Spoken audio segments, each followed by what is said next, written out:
Bildiğiniz kimi Amerika Birleşmiş Ştatları İran ətrafına çox ciddi hərbi güc yığıbdı.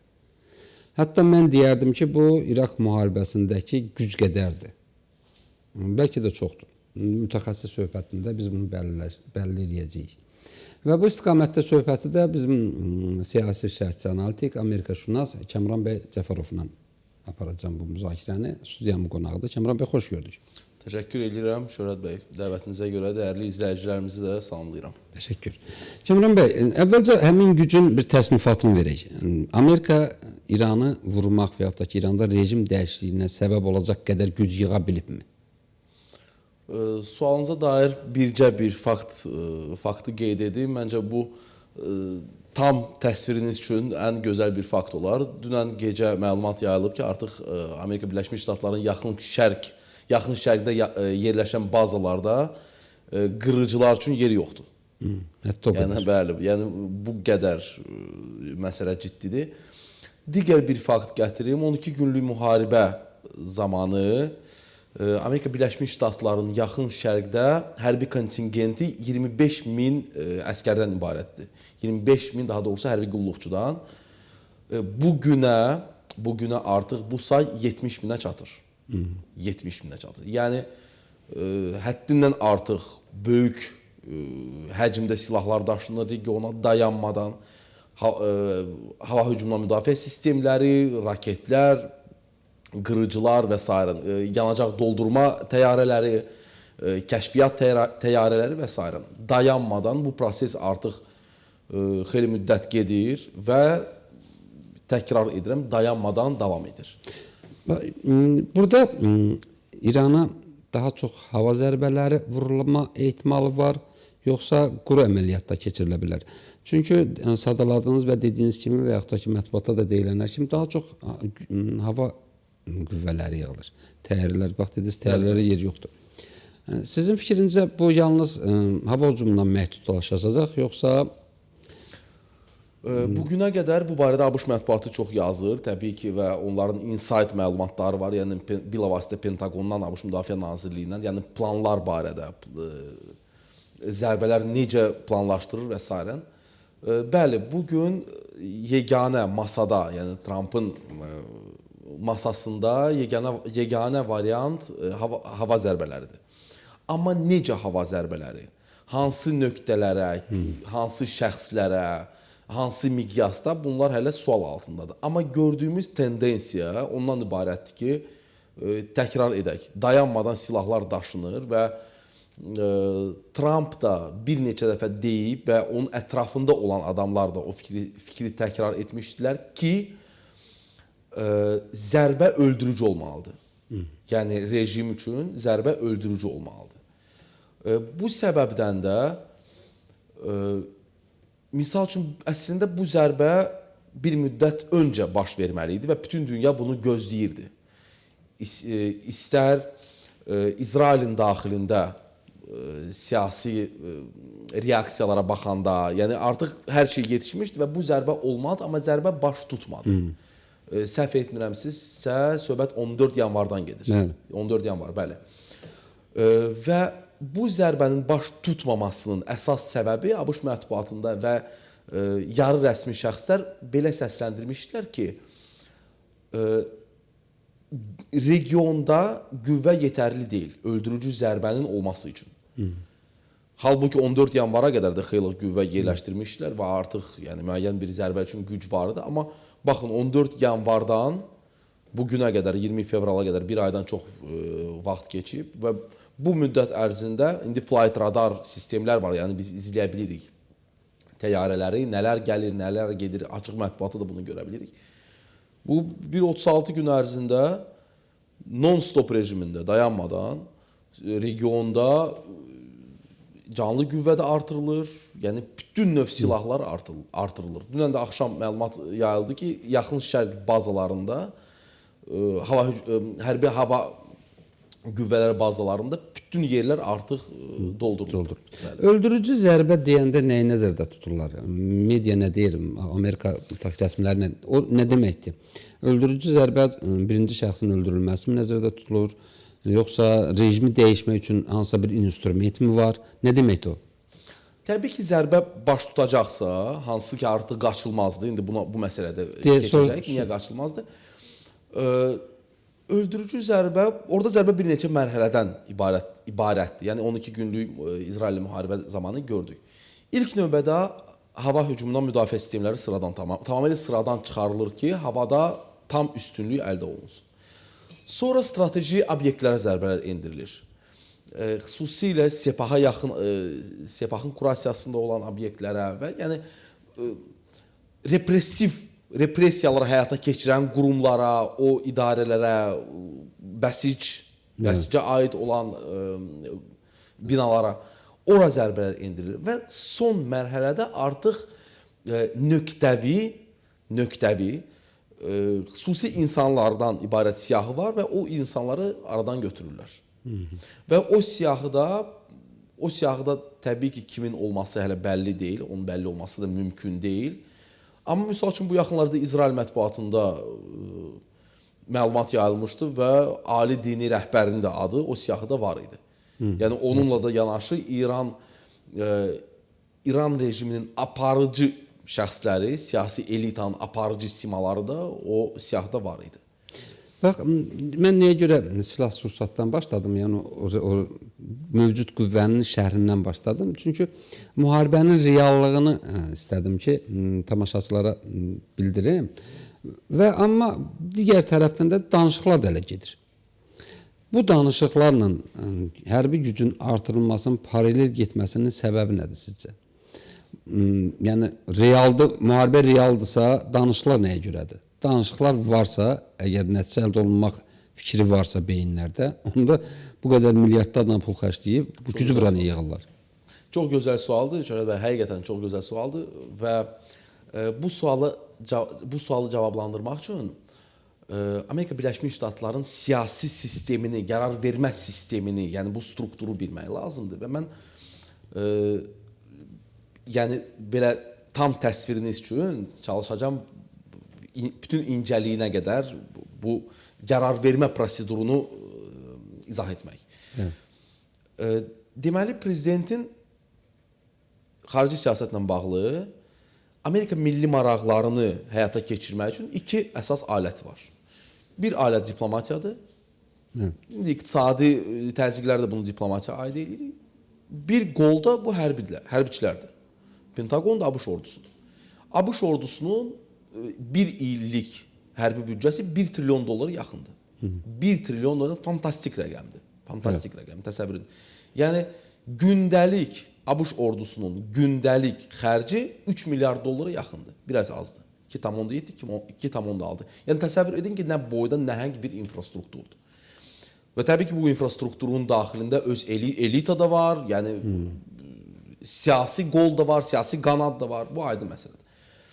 Yəni, prezidentin, dövlətin milli maraqlarını təmin etmək üçün iki alət var. Diplomatiya və hərbiçilər. İran kimi mürəkkəb məsələdə təbii ki, dövlət başçısı Trump həm diplomatları, həm hərbiçiləri bir masaya oturtur. Yəni, və ortaya bir hədəf qoyur. Bizə nə lazımdır? Amerika Birləşmiş Ştatlarına nə lazımdır? Və şərtlər irəli sürür. İndi konkret bu halda bu ABŞ-ın əsas 3 şərti var idi.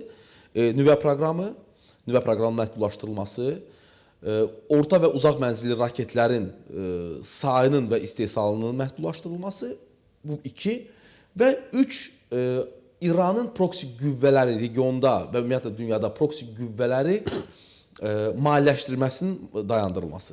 3 əsas şərt var. Yəni bu şərtlər ABŞ milli maraqlarına daxildir. Bunu qəbul etdirmək lazımdır. Və dövlət başçısı bu şərtləri diplomatların qarşısına qoyur ki, diplomatlar bunu İran siyasi elitası ilə danışıqlarda şərt olaraq irəli sürməlidirlər və qəbul etdirməlidirlər diplomatlar.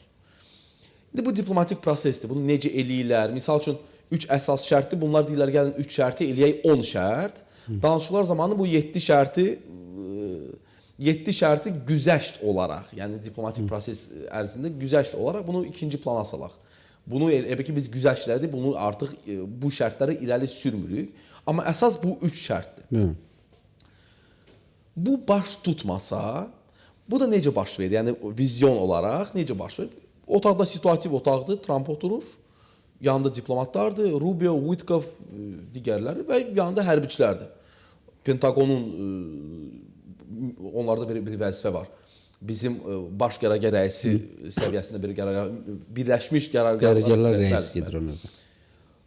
Əsas məsəl üçün 4-5 hərbiçilər, generallar və diplomatlar. Bunu Trump məsəl üçün diplomatlarla danışdı ki, bu şərtlər budur, məqsədiniz, hədəfiniz budur. İndi keçir hərbiçilərlə danışıqlara. Yaxşı, diplomatlar bunu edə bilməsə biz nə edə bilərik? Yəni biz nə edə bilərik? Və hərbiçilər də öz edə biləcəklərini, siyahını qoyurlar ortaya. Misal üçün bizim regionda bu dəqiqə 30 min hərbiçimiz var. Regionda bir aviadaşıyıcımız var, 8 Esmines var və yazılır. Yəni mövcud qüvvələr budur. Bu qüvvələrlə biz nə edə bilərik? Bunu, 7, 8, 10, 15 nə bilim obyekti vura bilərik, o adamı vura bilərik, bunu. Budur. Trump deyir, yox. Yəni Trump siyasi qərar verir. Bunlar praktik nə edə biləcəyini deyirlər.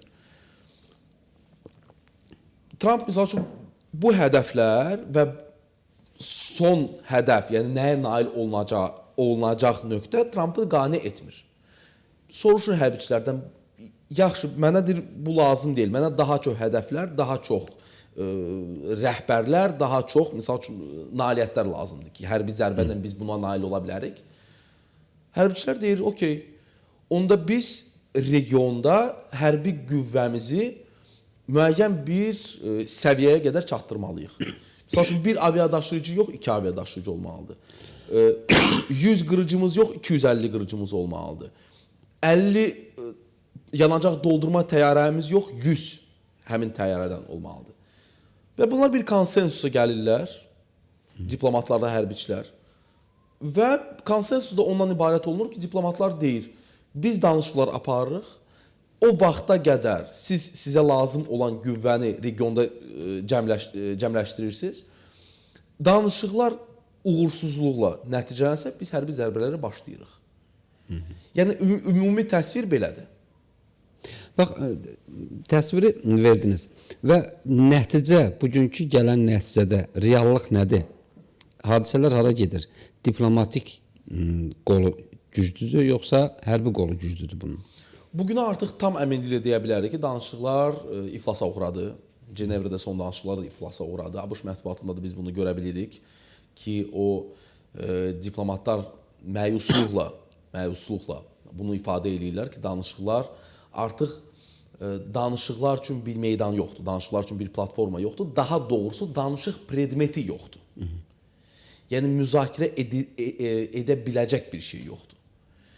İran qəti şəkildə o orta və uzaq mənzilli raketlərin istehsal və istifadəsini məhdudlaşdırmağa razı deyil.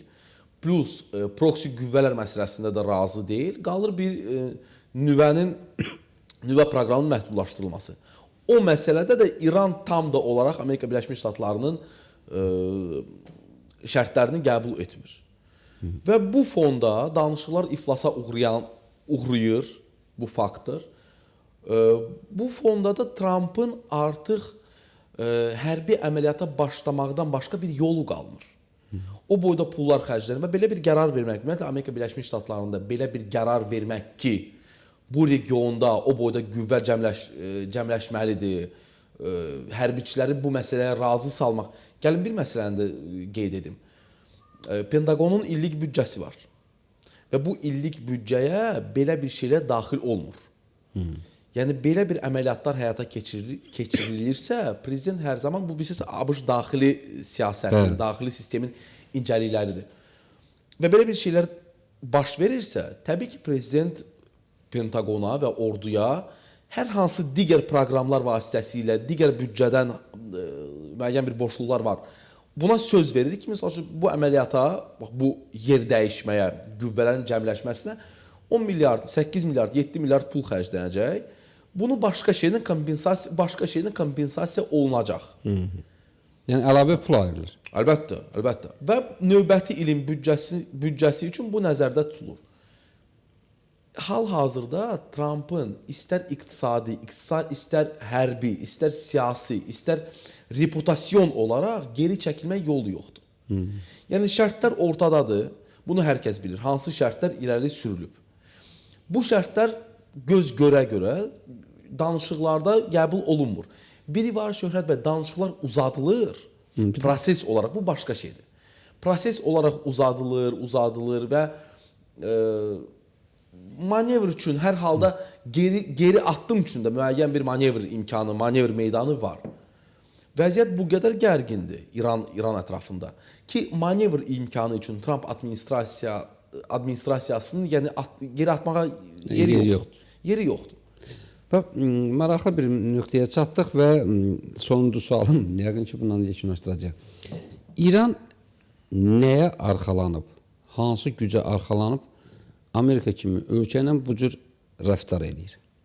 Yəni, onların şərtlərinin geri çevirməyə bir yana, hələ üstəlik müharibə ritorikasından, sərt ritorikadan da istifadə edilməkdən çəkinmir. Çox maraqlı sualdır Şöhrət bəy. Əslində bu suala cavabım yoxdur, sadəcə bir təhlil edərək. O da görə ki, çox İranın siyasi rəhbərliyi o qədər qeyri-adekvat addımlar atır və o qədər qeyri-adekvat qərarlar verir. Mən bunu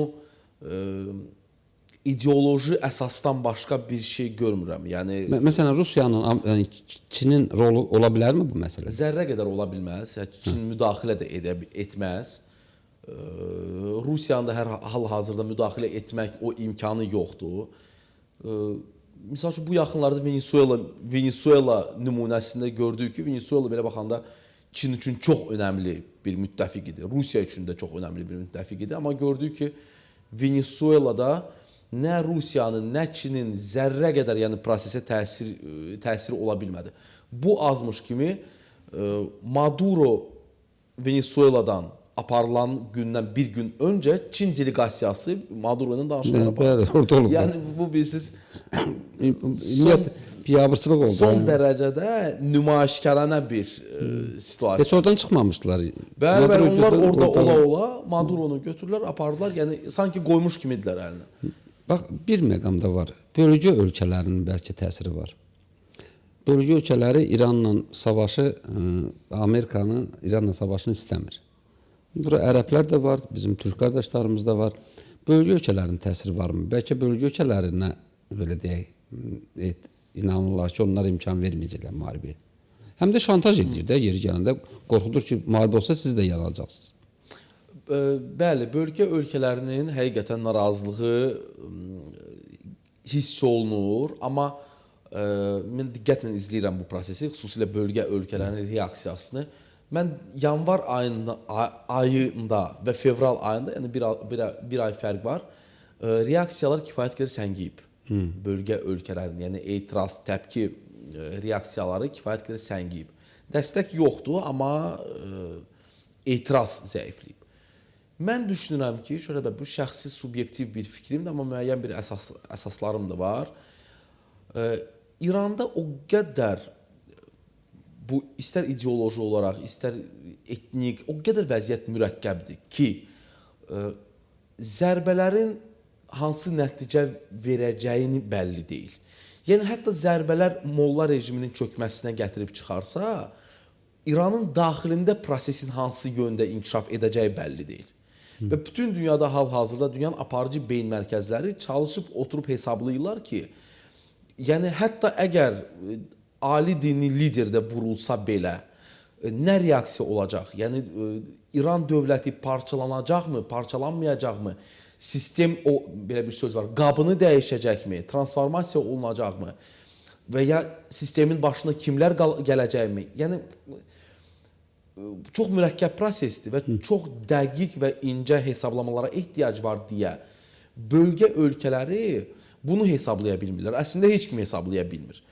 Və mən düşünürəm ki, o cümlədən Türkiyənin də narahatlığı bundan doğur. Yəni tam hesablaya bilmirlər və müəyyən məsələlərdə öz dövlətinin təhlükəsizliyinə müəyyən təhdidlər hiss edirlər. Bu səbəbdən. Amma bəlkə dövlət ağlı ilə bu praqmatik yanaşmadır, amma hal-hazırda bölgə ölkələrində prosesi dayandırmaq, yəni imkanları və təsir gücü yetmir, çatmır. Ona görə ki, təkrar edək, Trumpın artıq həqiqətən geri addım atmaq da yeri yoxdur. İstər daxili siyasi prizmadan baxsaq, istər xarici siyasi prizmadan baxsaq, İsrail lobbisti kifayət qədər ciddi şəkildə Trumpı sıxır. Bu arada, əgər yanvar ayında İsrail ordusunun, İsrail hərbi hava qüvvələrinin iştirakı demək olar ki 10-20% arasındaydı. Hal-hazırda artıq İsrail-ABŞ əməliyyatı barədə danışılır. Yəni ABŞ hücum edərkən İsrail də qoşulur və yəni bunlar birgə zərbələr start edirlər. Belə. Təşəkkür edirəm, minnətdaram. Amma yəni yekun fikrimiz budur ki, savaş qaçılmazdır. Qaçılmazdır, bəli. Təşəkkür edirəm Kamran bəy. Hörmətli tamaşaçılar, xatırladım ki, studiyamın qonağı Amerikaşünas, Amerika siyasətinin araşdırıcısı, siyasi şərhçi Kamran Cəfərov idi.